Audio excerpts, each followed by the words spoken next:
ես 2002 թվականին շատ ինտենսիվ շփվում էի Լևոն Տեր-Պետրոսյանի հետ, իր համար իմ համար մեծագույն երջանկություն էր իր հետ շփումը, որտեղ ես նաև գրքեր էի բերում իր գրադարանի համար, այդ իր համար շատ թանկ բաներ, իրողություն էր, մենք նստում էինք, երկար խոսում էինք եւ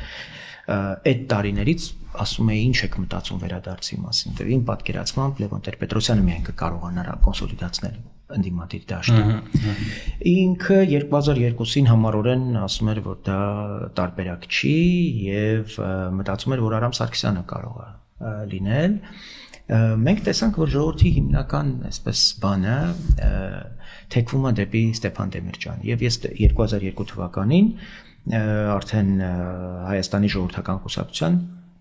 հերթական համագումարին եմ մասնակցել, որը կառավարության հետևում մեր ակադեմիանի այդ դահլիճում ենք արել այդ բանը եւ առաջին անգամ ընտրություններից հետո Ստեփան Դեմիրճյանի հետ հաղորդակցության հնարավորություն է եղել։ Եվ իհարկե Լևոն Տեր-Պետրոսյանը ակնհայտ հետևում էր այդ ամբողջ քաղաքական գործընթացներին, շատ ծանր իրավիճակ էր եւ վերջին բանավեճի բաններ նշանակված Քոչարյանի հետ ավետիսը ինձ կանչեց, ասաց շեֆը ուզում է տեսնի քեզ։ Գնացի, ասաց շատ վտանգավոր վիճակ է, ծայրահեղ վտանգավոր վիճակ է, թվերով խեղդելու է Քոչարյանը Ստյոպայի։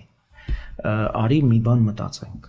Ասացի ինձ տվեք մոտավոր թեզիսներ, որոնք Ստեփան Դեմիրճյանը պիտի օգտագործի, որպեսզի ջախջախի Քոչարյանին։ Ասաց թեզիսի կարիք չկա, այս այն փաստաթուղթը, որտեղ ամրագրված է, որ Հայաստանը համաձայնել է Մեղրին հանձնի Ղարաբաղի դիմաց։ Հույժ գաղտնի գրիֆով, վերևը ուրեմն Եվրախորհրդի արտաքին գործերի նախարարների կոմիտեի արձանագրությունն է։ Քարտեզով գծած է ինչին հետ է փոխանակվում։ Հատուկ մեծ տեսել եք։ Ես դա տարել տվել եմ Դեմիրճյանին։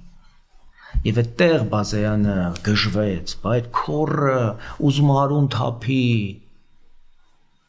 եւ թույլ չտվեց, ձեռքից վերցրեց։ Բազեյանն վերցրեց։ Թույլ չտվեց, ինքը շտաբի ղեկավարներ եւ թույլ չտվեց, որ Ստեփան Դեմիրճյանը օգտվի դրանից։ Իրան վստահում են այդքան պարոն Բաբաջանյան։ Վստահում են, իր շտաբի ղեկավար էր։ Գլխավոր շտաբի ղեկավարը, որտեղ Արամ Սարգսյանը աջակցել էր Ստեփան Դեմիրճյանին, եթե գիտեք, 2003 թվականին ինքը իր տեխնացությունը նույնիսկ հանեց հոգուտ Ստեփան Դեմիրճյանի։ Եվ այդ կապի մասին Արամ Սարգսյանն էլ գիտեր, որ ես եմ այդ կապը ապահովում, ինտենսիվ ամենօրյա այսպես ռեժիմով դիտարկումները, որոնք որ ինֆորմացիայի տեսանկյունից Լևոն Տեր-Պետրոսյանը ահռելի ինֆորմացիա էր տիրապետում եւ ուզում էր օգնել ուղղակի, որպեսզի Ստեփան Դեմիրճյանը հաջողի։